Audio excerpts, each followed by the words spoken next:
ప్రభునందు ప్రియమైన మన స్నేహితులారా, మరి ఒకసారి మా YouTube channel Holi God prayer fellowship Vizag తరపున దేవుని వాక్యాన్ని మీతో పంచుకోవడానికి దేవుడు నాకు అనుగ్రహించిన ఈ గొప్ప భాగ్యాన్ని బట్టి మొదటిగా దేవాది దేవునికి ఎంతగానో కృతజ్ఞతాస్తుతులు చెల్లించినాను. మరి ముఖ్యంగా ప్రియమైన యవన స్నేహితులారా, మరి ప్రతి బుధవారం మా యూట్యూబ్ ఛానల్ ద్వారా యవనస్తుడి కుడికను మేము అప్లోడ్ చేయడం జరుగుతున్నది. ఈ యవనస్తుడి కుడిక మరి వీక్షిస్తున్న మీ అందరికీ ఆశీర్వాదకరంగా ఉన్నదని మేము తలంచున్నాం. మీకు ఆశీర్వాదకరంగా ఉంటే కనుక మీరు వీక్షించడమే కాకుండా మీ తోటి స్నేహితులకు కూడా మా ఛానల్ని పరిచయం చేయవలసిందిగా ప్రభువైన యేసుక్రీస్తు నామములో అందరినీ కోరుచున్నాను. తద్వారా దేవుడు మాకు ఇచ్చిన ప్రేరేపణలో నడిపింపబడుతున్న మా ఈ పరిచర్యలో మీరు కూడా పాలిభాగస్తులు కావాల్సిందిగా ప్రభువైన యేసుక్రీస్తు నామములో అందరినీ కోరుచున్నానండి. దేవునికి స్తోత్రం. హల్లెలూయా, హల్లెలూయా. మరి ముఖ్యంగా ప్రియమైన యవన స్నేహితులారా, మరి గత అనేక వారాలుగా దేవుని వాక్యంలో నుండి దేవుని మరుచి జీవితాలు ఏమవునో మీకు తెలుసా అనే అంశ సందేశాన్ని మనం ధ్యానం చేసుకుంటూ ఇందులో భాగాలుగా ఎన్నో రకాలైన అంశ సందేశాన్ని మనం ధ్యానం చేసుకుంటూ రావడం జరుగుతున్నది. మరి ముఖ్యంగా ప్రియమైన యవన స్నేహితులారా, మరి గత కొన్ని వారాలుగా మరి దేవుని వాక్యంలో ఎవరైతే దేవుణ్ణి మర్చిపోయారో వారి పరిస్థితులు ఏ విధంగా మారాయి, ఎవరైతే దేవుని దగ్గర చేసుకున్న వాగ్దానాలు తీర్మానాలు, ఎవరైతే దేవుడు పెట్టిన ఆజ్ఞలను మర్చిపోయారో వారి జీవిత పరిస్థితులు ఏ విధంగా మారాయో తెలుసుకుంటూ మరి గత 2 వారాలుగా మోషే గురించి మనం ధ్యానం చేసుకుంటున్నాం. ప్రియమైన యవన స్నేహితులారా, నిర్గమకాండము 4వ అధ్యాయం 24వ వచనాన్ని ఇక్కడ ఈ అంశానికి ఈ భాగంలో మూలవాక్యంగా మనం తీసుకొని ఈ అంశ సందేశాన్ని మనం ధ్యానం చేసుకుంటూ ముందుకు వెళ్తున్నాం. మరి ఈ వారం దానికి కొనసాగింపుగా మరి ఆత్మీయ సందేశాన్ని మనం ధ్యానం చేసుకుని ఈ అంశ సందేశాల్లో మనం ముందుకు వెళ్దాం. కాబట్టి ప్రియమైన యవన స్నేహితులారా, మరి వర్తమానాలను పూర్తిగా వీక్షించండి. మరి ఈ అంశానికి సంబంధించిన ప్రతి విషయాన్ని మీరు తెలుసుకోవాలనుకుంటే కనుక మా ఛానల్లో ప్లేలిస్ట్ కూడా అవైలబుల్గా ఉంది. ప్రియమైన యవన స్నేహితులారా, వీక్షించవలసిందిగా మరి ముఖ్యంగా తెలిసిన యవనస్తులకు కూడా షేర్ చేయవలసిందిగా ప్రభు పేట మీ అందరినీ కోరుచున్నాను. మరి ముఖ్యంగా ప్రియమైన యవన స్నేహితులారా, మా ఈ విశ్వాస పరిచర్య కొరకు మీ అనుదిన ప్రార్థనలో జ్ఞాపకం చేసుకునవలసిందిగా ప్రభు పేట మీ అందరినీ కోరుచున్నాను. ప్రియమైన యవన స్నేహితులారా, మరి దిన ఈ యవనస్తుడి కుడికను ప్రారంభ ప్రాంతం మనం ప్రారంభించుకుందాం.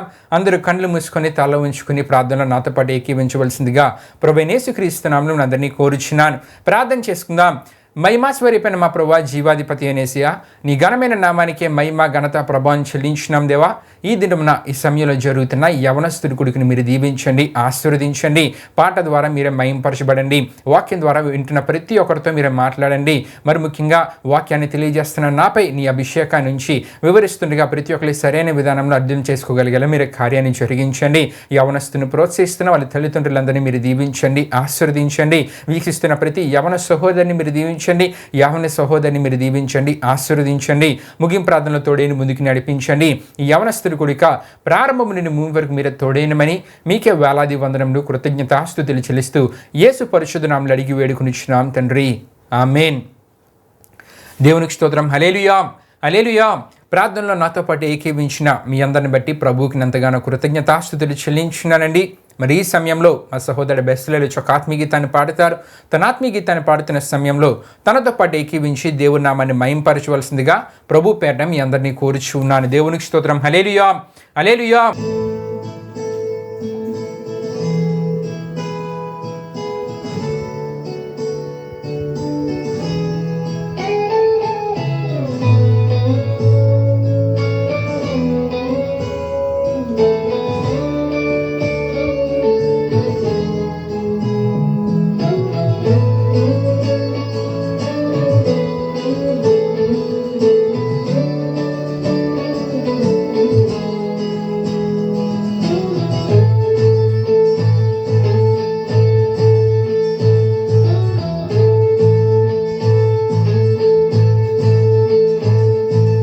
దీవించవే సమృద్ధిగా నీ సాక్షిగా కొనసాగమని, ప్రేమించవే నన్ను ప్రాణంగా, నీ కోసమే నన్ను బ్రతకమని, దారులలో ఎడారులలో సెలయేరువై ప్రవహించుమయా, చీకటిలో కారు చీకటిలో అగ్ని స్తంభమై నన్ను నడుపుమయా, జీవించవే సమృద్ధిగా నీ సాక్షిగా కొనసాగమని, ప్రేమించవే నన్ను ప్రాణ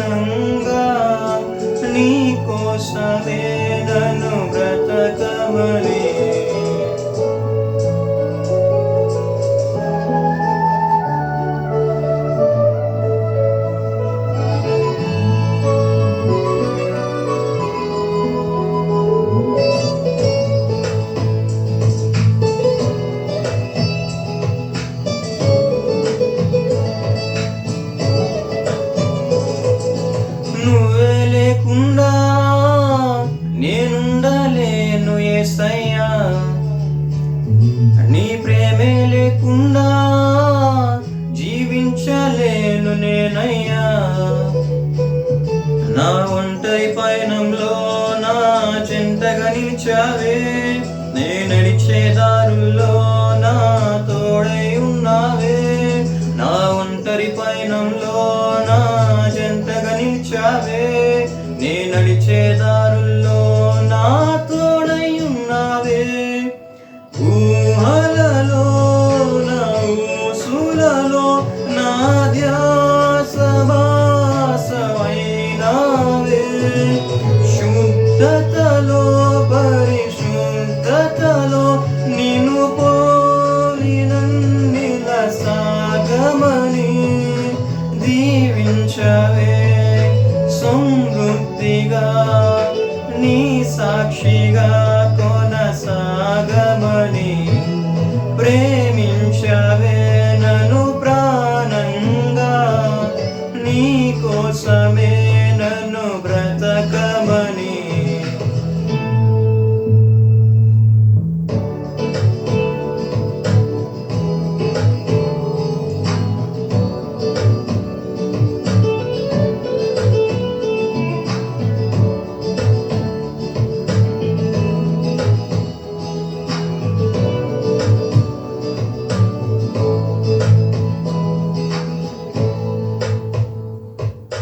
కొరతే లేదయ్యా నీ జాలి నాపై యేసయ్యా,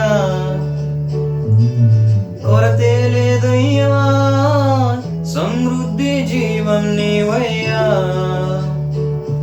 నా కన్నీరంతా తుడిచవే కన్న తల్లిలా, కొదువంతా తీర్చవే కన్న తండ్రిలా. నా కన్నీరంతా తుడిచవే కన్న తల్లిలా, కొదువంతా తీర్చవే కన్న తండ్రిలా. ఆశలలో నిరాశలలో నేనున్నా నీకని అన్నావే. పోరులలో పోరాటములో నా పక్షముగానే నిలిచావే. దీవించవే సమృద్ధిగా నీ సాక్షిగా కొనసాగమని ప్రేమించవే నన్ను ప్రాణంగా, నీ కోసమే నన్ను బ్రతకమని. చక్కని ఆత్మీయ గీతం ద్వారా ప్రభునామాన్ని గణపరిచిన మా సహోదరుడి బెస్లేని బట్టి ప్రభుకి ఎంతగానో కృతజ్ఞతాస్తుతులు చెల్లించినానండి. మరి అదే సమయంలో తనతో పాటు ఏకీవించి దేవుని నామాన్ని మహింపరిచిన మీ అందరిని బట్టి కూడా దేవునికి నేను ఎంతగానో కృతజ్ఞతాస్తుతులు చెల్లించున్నాను. దేవునికి స్తోత్రం. హల్లెలూయా హల్లెలూయా. ప్రియమైన అవన స్నేహితులారా, మరి ఈ సమయంలో దేవుని యొక్క వాక్యాన్ని మనం ధ్యానం చేసుకుని పోచున్నాం. ముఖ్య సమయంలోనికి మనం వచ్చాం. మరి మీకు ముందుగానే నేను తెలియజేసినట్లు దేవుని మరుషు జీవితాలు ఏమవునో మీకు తెలుసా? ఈ అంశ సందేశాలని ప్రియమైన అవన స్నేహితులారా ఎన్నో భాగాలుగా మా ఛానల్లో మేము అప్లోడ్ చేయడం జరుగుతున్నది యవనస్తుడి కుడిగల్లో. మరి ఈ అంశ సందేశాల్లో భాగంగా మరి గత 2 వారాలుగా మోషే గురించి మనం ధ్యానం చేసుకుంటూ ఉన్నాం. నిర్గమకాండము 4వ అధ్యాయము 24వ వచనం మనం చూస్తున్నప్పుడు దేవుడు మోషేను ఎందుకు చంపజూచాడు, దానికి గల కారణం ఏంటి, చివరికి ఎటువంటి పరిస్థితులు ఎదురయ్యా, ఏం జరిగిందనే విషయాల్ని మనం ధ్యానం చేసుకుంటూ గత 2 వారాలుగా సందర్భ విషయాల్ని మనం ధ్యానం చేసుకున్నాం. ప్రియమైన అవన స్నేహితులారా, అయితే చిన్న క్లుప్తంగా ఈ సందర్భాన్ని మీకు మరి ఒకసారి నేను తెలియజేయాలని ఆశపడుచున్నాను. ఏమిటి ఆ సందర్భం అంటే ప్రియమైన అవన స్నేహితులారా, దేవుడు మోషేకు ఒక తీవ్రమైన అస్వస్థతను కలుగు చేశారు. ప్రియమైన అవన స్నేహితులారా, అయితే ఈ తీవ్రమైన అస్వస్థత మరణానికి దారి తీసేది ప్రియమైన అవన స్నేహితులారా. అయితే దేవుడు ఇటువంటి పని చేయడానికి పూనుకోవడానికి గల కారణం ఏమిటి అని మనం ఆలోచిస్తే కనుక, మోషే అంతేకాకుండా తన భార్య అయిన సిప్పోరాల ప్రియమైన అవన స్నేహితులారా వారిద్దరిలో నిర్లక్ష్యం అనేది ఉంది, వారిద్దరిలో అశ్రద్ధ అనేది ఉంది, వారిద్దరిలో అంతేకాకుండా అవిధేయత ఉంది ప్రియమైన అవన స్నేహితులారా. అంతేకాకుండా జ్ఞాపకం ఉంచుకోవాల్సిన విషయాల్ని జ్ఞాపకం ఉంచుకొనక వాటిని మర్చిపోయే జీవిత విధానం వారిద్దరిలో ఉంది. ఇందుకే ఏ విషయాలలో వారు నిర్లక్ష్యం కలిగి ఉన్నారు, అశ్రద్ధను చూపించారు, అవిధేయత కలిగి ఉన్నారు, దేనిని మర్చిపోయారు అని మనం ఆలోచిస్తే గనక, దేవుడు వారికి ఇచ్చిన జ్యేష్ఠ పుత్రుడిని ప్రియమైన అవన స్నేహితులారా వారు ఏం చేయాలంటే 8వ దినాన సున్నతి చేయలేదు. ఎందుకంటే అది దేవుడు నియమించిన ఆజ్ఞ. 8వ దినమున సున్నతి చేయాలి, కానీ వారు ఏం చేశారంటే దానిని అశ్రద్ధ చేశారు, నిర్లక్ష్యం చేశారు. ప్రియమైన స్నేహితులారా, అవిధేయత చూపించారు. జ్ఞాపకం ఉంచుకోవాల్సిన అతి ప్రాముఖ్యమైన ఆజ్ఞను వారు మర్చిపోవడం ద్వారా ప్రియమైన స్నేహితులారా వారి జీవితాల్లో ఎటువంటి పరిస్థితులు ఎదురయ్యాయని మనం ఆలోచిస్తే గనక, మోసే సిప్పోరాల జ్యేష్ఠ కుమారుని సున్నతి విషయమై వారిని త్వరపెట్టడానికి దేవుడు నిజంగా మోషేని చంపేయాలని అనుకోలేదు, కానీ వారికి జ్ఞాపకం రావాలి, మరలా వారిని త్వరపెట్టడానికి ప్రియమైన స్నేహితులారా దేవుడే మోషేకు ఒక తీవ్రమైన అస్వస్థతను కలుగజేశారు. అనారోగ్యంతో దేవుడే మోషేను ముత్తాడు. ప్రియమైన స్నేహితులారా, అది మరణానికి దారి తీసే రోగము. అయితే ఇక్కడ జరిగిన విషయాన్ని మనం ఆలోచిస్తే, ఆ సందర్భాన్ని మనం ఆలోచిస్తే కనుక ప్రియమైన స్నేహితులారా, సిప్పోరా అంటే మోషే యొక్క భార్య ఏం చేశారంటే, ఎప్పుడైతే మోషేకు తీవ్రమైన అనారోగ్య పరిస్థితి కలిగిందో వెంటనే విషయాన్ని గ్రహించి ఆమె త్వరపడి ఏం చేసిందంటే తన జ్యేష్ఠ కుమారునికి సున్నతి చేసి అటు భర్త ప్రాణాన్ని అంటే మరణకరమైన రోగం నుండి భర్తను కాపాడుకోగలిగింది. ప్రియమైన స్నేహితులారా, అంతేకాకుండా తన జ్యేష్ఠ కుమారునికి సున్నతి చేసి దేవుని ప్రజగా, దేవుడు అబ్రాహాముతో చేసిన నిత్య నిబంధనకు గుర్తుగా దేవుని ప్రజగా ఆ కుమారుని కూడా ప్రత్యేకపరుచుకున్నారు. దేవునికి స్తోత్రం. హల్లెలూయా, హల్లెలూయా. ప్రియమైన స్నేహితులారా, ఆమె విషయాన్ని గ్రహించారు. మరణకరమైన రోగము మోషేకు రాగానే చేసిన తప్పిదాన్ని మరిచిపోయిన విషయాన్ని గ్రహించి వెనువెంటనే ఆ జ్యేష్ఠ కుమారునికి సున్నతి చేయడం ద్వారా దేవుని యొక్క కోపం వారి మీద నుండి పోయింది. ప్రియమైన స్నేహితులారా, మోషేకు కలిగిన అస్వస్థత నుండి విడుదల పొందుకోగలిగాడు. అంతేకాకుండా వారి యొక్క జ్యేష్ఠ కుమారుడు ప్రియమైన స్నేహితులారా దేవుని ప్రజగా తను కూడా ప్రత్యేకపరచబడ్డాడు. ప్రియమైన స్నేహితులారా, ఈ సున్నతికి సంబంధించిన విషయాలు అంతేకాకుండా అక్కడ జరుగుతున్న సందర్భాన్ని మీరు పూర్తిగా తెలుసుకోవాలనుకుంటే కనుక గత 2 వారాలు మా ఛానల్లో మరి అంశ సందేశంలో భాగంగా మోషే గురించి తెలియజేసిన విషయాల్ని వినవలసిందిగా ప్రభువైన యేసుక్రీస్తు నామములో అందరినీ కోరుచున్నాను. ప్లేలిస్ట్ కూడా అవైలబుల్ ఉంది. ప్రియమైన స్నేహితులారా, వీక్షించవలసిందిగా ప్రభువైన యేసుక్రీస్తు నామములో అందరినీ కోరుచున్నాను. అయితే ప్రియమైన స్నేహితులారా, ఈ వారము ఈ అంశానికి సంబంధించిన ఆత్మీయ విషయాల్ని మనం ధ్యానం చేసుకుందాం. గత 2 వారాలుగా ఈ అంశానికి సంబంధించిన సందర్భ విషయాల్ని, చరిత్ర విషయాల్ని మనం ధ్యానం చేసుకున్నాం. ఈ వారము ఆత్మీయ విషయాన్ని మనం ధ్యానం చేసుకుందాం. ప్రియమైన స్నేహితులారా, మా ఛానల్ ద్వారా ఒక అంశ సందేశాన్ని మేము ప్రారంభించినప్పుడు ఇంత లోతుగా ఇంత వివరంగా ఈ విషయాలని మీకు తెలియజేయడానికి గల కారణం ఏంటంటే, చరిత్ర విషయాలు, అక్కడ జరుగుతున్న సందర్భ విషయాలు, అక్కడ జరుగుతున్న సందర్భానికి సంబంధించిన ప్రత్యేకమైన విషయాల యొక్క వివరణ మీకు తెలియజేయకపోతే ఆత్మీయ విషయాలు మీకు అర్థము కానే కావు. నిజమే, దినాల్లో చాలామంది ఏం చేస్తూ ఉంటారంటే చరిత్ర విషయాన్ని విడిచిపెడుతూ ఉంటారు, సందర్భ విషయాన్ని విడిచిపెడుతూ ఉంటారు. ఆ సందర్భానికి సంబంధించిన ప్రత్యేకమైన విషయాల యొక్క వివరణను విడిచిపెడుతూ కేవలం ఆత్మీయ సందేశానికే ప్రాముఖ్యతనిస్తూ ఉంటారు. ఈ విధంగా మనం ధ్యానం చేసుకుంటూ వెళ్తే గనక ఆత్మీయ విషయాల్ని లోతుగా మనం అర్థం చేసుకోలేం, వాటి యొక్క వివరణ మనకు అర్థము కానే కాదు. ప్రియమైన స్నేహితులారా, గనుకనే మా ఛానల్ ద్వారా ఏ అంశ సందేశాన్ని మేము ప్రారంభించినా సరే చరిత్ర విషయాలు మీకు చెబుతున్నాం, సందర్భ విషయాలు మీకు తెలియజేస్తూ ఉన్నాం. అంతేకాకుండా ప్రియమైన స్నేహితులారా, ఆ సందర్భానికి సంబంధించిన ప్రత్యేకమైన విషయాల యొక్క వివరణను కూడా మీకు తెలియజేస్తూ చివరగా ఆత్మీయ సందేశాన్ని మీకు తెలియజేయడం జరుగుతున్నది. దేవునికి స్తోత్రం. హల్లెలూయా, హల్లెలూయా. ఈ విధంగా మనం ఒక అంశ సందేశాన్ని ధ్యానం చేసుకోకపోతే దేవుని ఉద్దేశాలను మనం అర్థం చేసుకోలేం, అంతేకాకుండా ఆయన ఆలోచనలను మనం అర్థం చేసుకోలేం, అంతేకాకుండా ఆయన మనకు తెలియజేయాలనే విషయాలను ఈ అంశ సందేశం ద్వారా దేవుడు మనతో మాట్లాడే విషయాలను మనం గ్రహించలేం. ప్రియమైన స్నేహితులారా, ఆత్మీయ అజ్ఞానులుగా ఉండిపోయే పరిస్థితి, ఆత్మీయ అవివేకులుగా ఉండిపోయే పరిస్థితి, అంతేకాకుండా ఆత్మీయ గుడ్డితనంలో ఉండిపోయే పరిస్థితి, అంతేకాకుండా మనోనేత్రాలు వెలిగింపబడలేని పరిస్థితి మన జీవితాల్లో మనం ఎదుర్కొంటాం. చివరకు ఆత్మీయ మరుగుజ్జులుగా అంటే ఆత్మీయతలో ఎదగలేని పరిస్థితి, దేవుని కృపను అనుభవించలేని పరిస్థితి, దేవుని దయను, దేవుని ఆశీర్వాదాలను పొందుకోలేని పరిస్థితి మన జీవితాల్లో మనం ఎదుర్కొనక తప్పదు. ప్రియమైన స్నేహితులారా, గనుకనే ఏ అంశ సందేశాన్ని మనం ధ్యానం చేసుకున్నా, ఏ అంశ సందేశాన్ని మేము తెలియజేయడమే కాదు, ఏ వాక్యాన్ని మీరు చదివినా సరే అక్కడ జరుగుతున్న సందర్భాన్ని, చరిత్రను, ప్రత్యేకమైన విషయాల యొక్క వివరణను మీరు తెలుసుకున్నప్పుడే ప్రియమైన స్నేహితులారా ఆ ఆత్మీయ విషయాన్ని మీరు లోతుగా తెలుసుకోగలరు. ఎందుకంటే దేవుని వాక్యంలో మనం చూస్తున్నప్పుడు ఏమని రాయబడి ఉంటుందంటే, యెషయా గ్రంథము 8వ అధ్యాయం 20 నుండి 22 వరకు రాయబడిన వాక్య వచనాలు మనం చూస్తున్నప్పుడు అక్కడ ఏముంటుందంటే ప్రియమైన స్నేహితులారా, ఈ వాక్య ప్రకారము వారు బోధించని ఎడల వారికి అరుణోదయము కలుగదని అక్కడ మనకు కనబడుతూ ఉంటుంది. వాక్యాన్ని ఉన్నది ఉన్నట్లుగా చరిత్ర విషయాలన్నీ తెలియజేసినప్పుడే ఆ వాక్యాన్ని అర్థం చేసుకోగలరు. కేవలం ఆత్మీయ విషయాన్ని చెప్పినప్పుడు వారిలో ఏం కలగదంటండి, అరుణోదయం అంటే వారు దాన్ని గ్రహించలేని పరిస్థితిలో వారు ఉండిపోయే పరిస్థితి ఉంటుంది. అంతేకాకుండా ప్రియమైన స్నేహితులారా, అపోస్తుల కార్యంలో 20వ అధ్యాయం 27వ వచనంలో మనం చూస్తున్నప్పుడు అపోస్తులైన పౌలు గారు ఏమంటూ ఉంటారంటే, ఎఫెసీ సంఘ పెద్దలతో ఏమనంటూ ఉంటారంటే, ప్రియమైన స్నేహితులారా, దేవుని సంకల్పమంతయు మీకు తెలుపకుండా నేనేమీ దాచుకొనలేదు అని అక్కడ తెలియజేస్తున్నట్లు మనం చూస్తుంటాం. గనుక ప్రియమైన స్నేహితులారా, ప్రభు సేవకులమైన మేము ప్రతి విషయాన్ని మీకెంత వివరంగా తెలియజేయడానికి గల కారణం ఇదే. మీకు వివరంగా తెలియజేసినప్పుడు మీరు ప్రతి విషయాన్ని గ్రహించగలరు, ఆత్మీయ సందేశాన్ని సరైన విధానంలో మీరు అర్థం చేసుకోగలరు. తద్వారా మీ ఆత్మీయ జీవితాన్ని సరైన విధానంలో కట్టుకొని దేవుడు కోరే ఆత్మీయతను కలిగి జీవించి, దేవుడి కొరకు జీవించి, దేవుడి ఇచ్చే నిత్య ఆశీర్వాదాలని మీ జీవితంలో మీరు పొందుకోగలరు. దేవునికి స్తోత్రం. హల్లెలూయా, హల్లెలూయా. గనుకనే ప్రియమైన స్నేహితులారా, ఈ అంశ సందేశాలను మీరు వీక్షించండి, మీ స్నేహితులకు కూడా పరిచయం చేయండి. తద్వారా వారు కూడా ఆత్మీయతలో బలపడేలా, ఆత్మీయతలో స్థిరపడేలా మీరు వారికి ప్రోత్సాహకరంగా ఉండాలని ప్రభు సేవకునిగా మీ అందరినీ నేను కోరుచున్నాను. మరి ముఖ్యంగా ప్రియమైన స్నేహితులారా, మరి మేము చేస్తున్న ఈ పరిచర్య కొరకు, మేము చేస్తున్న ఈ ప్రయత్నం కొరకు, మా కుటుంబం కొరకు, మా సంఘం కొరకు మీ అనుదిన ప్రార్థనలో జ్ఞాపకం చేసుకోవాల్సిందిగా ప్రభు సేవకునిగా మీ అందరినీ నేను కోరుచున్నాను. మీ కొరకు మీరు పెడుతున్న ప్రతి ప్రేయర్ రిక్వెస్ట్ని మా ప్రార్థనలో మేము జ్ఞాపకం చేసుకుంటూ ఉన్నాం.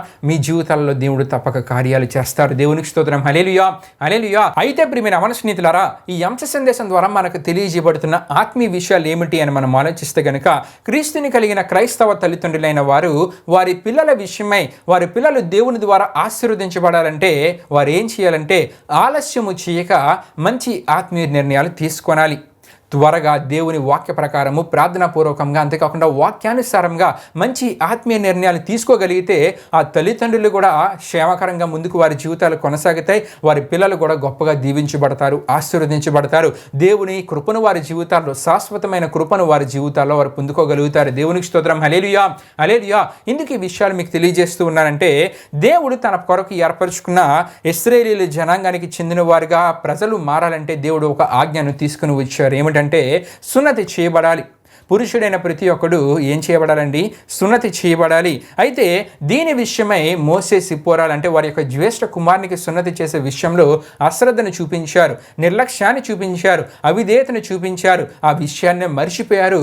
మర్చిపోవడం అంటే వారి యొక్క స్వయంకృత అపరాధాలు ఇక్కడ మనకు కనబడుతూ ఉన్నాయి. ఇవన్నీ వారి చీటు ద్వారా వారు ఎటువంటి పరిస్థితులు ఎదుర్కొన్నారంటే, సడన్గా వారి జీవితాలలో మోషేకు తీవ్రమైన అనారోగ్యం, అంటే మరణానికి దారితీసే అనారోగ్యము మోషేకు కలిగింది. ప్రియమైన స్నేహితులారా, అయితే వారి కుటుంబాలలో మరణాలు ప్రారంభమయ్యే పరిస్థితి కలిగినప్పుడు సిప్పోరా వెంటనే త్వరపడి తప్పును గ్రహించి వెంటనే వారి యొక్క జ్యేష్ఠ కుమారునికి సున్నతి చేయడం ద్వారా ఏం జరిగిందంటే, ఆ కుమారుడు కూడా దేవుని ప్రజలలో, ఆ జనాంగంలో ప్రత్యేకపరచబడ్డాడు. అంతేకాకుండా దేవుని కోపము మోషే మీద నుండి తొలగింపబడింది. ఆ కుటుంబం ఏమైందండి?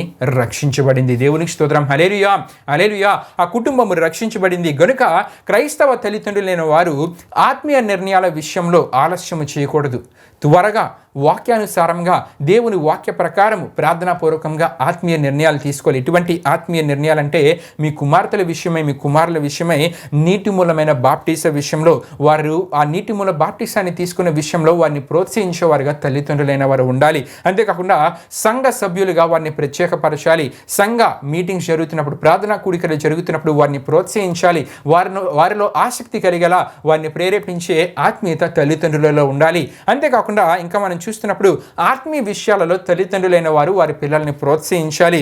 దశమ భాగము వారి ఉద్యోగరీత్యా స్థిరపడినప్పుడు, దేవుడు వారిని ఆశీర్వదించినప్పుడు దశమ భాగము చెల్లించే విషయంలో కూడా వారిని సరైన విధానంలో తూచా తప్పకుండా ప్రతి నెల దేవునికి ఇవ్వవలసిన దశంభాగాన్ని వారి ఇచ్చే ప్రక్రియను వారికి నేర్పించాలి. అంతేకాకుండా ప్రతి ఆదివారము దేవుని సన్నిధిలో జరిగే ప్రతి ప్రార్థనా కూడికలో ఆసక్తిగా వారు పాల్గొనేలా వారిని ఆత్మీయతలో బలపరుస్తూ, వారిని ఆత్మీయతలో స్థిరులుగా తల్లిదండ్రులైన వారు సిద్ధపరచాలి. అంతేకాకుండా ప్రభు బల సంస్కరణలో క్రమముగా పాల్గొనే విషయంలో వారు పాల్గొంటున్నారో లేదో ప్రతి విషయాన్ని కరెక్ట్గా పరిశీలిస్తూ దాని మీద దృష్టి పెట్టేవారుగా తల్లిదండ్రులైన వారు ఉండాలి.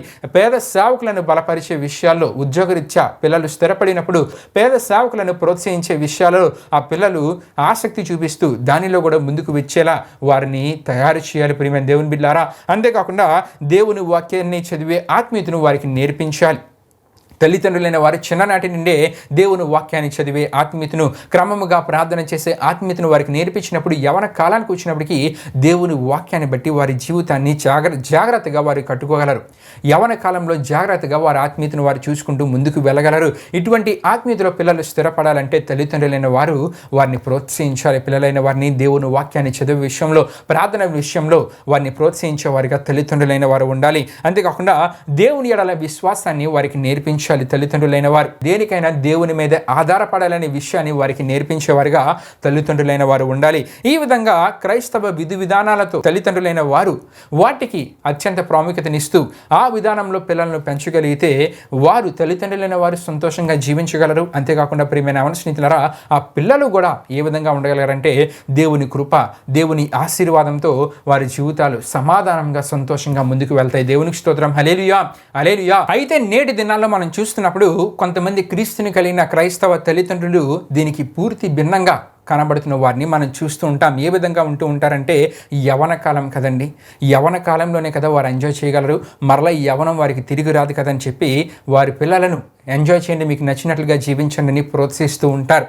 వారు ప్రోత్సహించడం పక్కన పెడితే సేవకుడికి కూడా హితబోధ చేస్తూ ఉంటారు. మీ పిల్లలను కూడా ఈ విధంగానే పెంచండి, ఎందుకంటే యవన కాలం మరలా తిరిగి రాదు కదా, వారికి నచ్చినట్లుగా జీవించనియండి, వారికి నచ్చినట్లుగా ప్రవర్తించనియండి అని చెప్పి సేవకులకు కూడా హితబోధ చేసే కొంతమంది క్రైస్తవ తల్లిదండ్రులు మనకు కనబడుతూ ఉంటారు.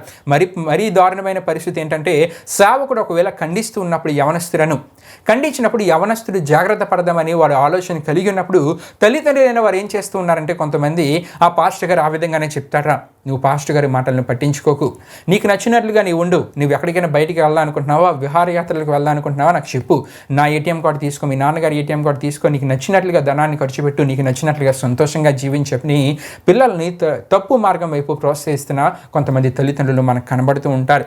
ఏ సినిమాకి వెళ్దామనుకున్నా నాకు చెప్పు, ఐమాక్స్ థియేటర్కి వెళ్దామనుకుంటే, నీ స్నేహితులందరితో కలిసి వెళ్దామనుకుంటే ఎంత ధనం అవుతుందో నాకు చెప్పు, నేను నీకు ఇస్తానని చెప్పి పిల్లలైన వారిని తప్పుదోవ పట్టిస్తున్న కొంతమంది తల్లిదండ్రులు, క్రైస్తవ తల్లిదండ్రులు ఈ దినాన్ని మనకు కనబడుతూ ఉంటారు. ఈ విధంగా ప్రోత్సహించే వారందరూ దేనిని మర్చిపోతూ ఉన్నారంటే, వారి జీవితాలలో దేవుని వాక్యాన్ని మర్చిపోతూ ఉన్నారు, దేవుని వాక్య విధానాన్ని మర్చిపోతూ ఉన్నారు. దేవునిలో ఉంటే ఇటువంటి ఆత్మీయత కలిగి ఉండాలి, ఆ విషయాన్ని మర్చిపోతూ వారికి నచ్చినట్లుగా వారు జీవించడమే కాకుండా వారి పిల్లల్ని కూడా వారికి నచ్చినట్లుగా వారిని జీవించమని ప్రోత్సహిస్తూ ఉన్నారు. అయితే ఇక్కడ తెలుసుకోవాల్సిన విషయం ఏంటంటే, ఈ విధంగా చేసే తల్లిదండ్రులు తెలుసుకోవాల్సిన విషయం ఏంటంటే, మీరు ఏం చేస్తూ ఉన్నారంటే పాపాన్ని మీ పిల్లలకు నేర్పిస్తూ ఉన్నారు, పాపపు జీవితాన్ని మీ పిల్లలకు నేర్పిస్తూ ఉన్నారు. ఈ పాపము ఏం చేస్తుందంటే, ఈ పాపము మనం చూస్తున్నప్పుడు ఈ పాపము యొక్క ప్రతిఫలము మీకు కలుగుతుంది. అంతేకాకుండా ఈ పాపము యొక్క ప్రతిఫలం మీరు అనుభవించడమే కాకుండా మీ పిల్లలకు కూడా లభిస్తుంది. ఈ మాటలు నేను నా నోటి మాటలుగా చెప్పట్లేదు, కానీ దేవుని వాక్యంలో మనం చూస్తున్నప్పుడు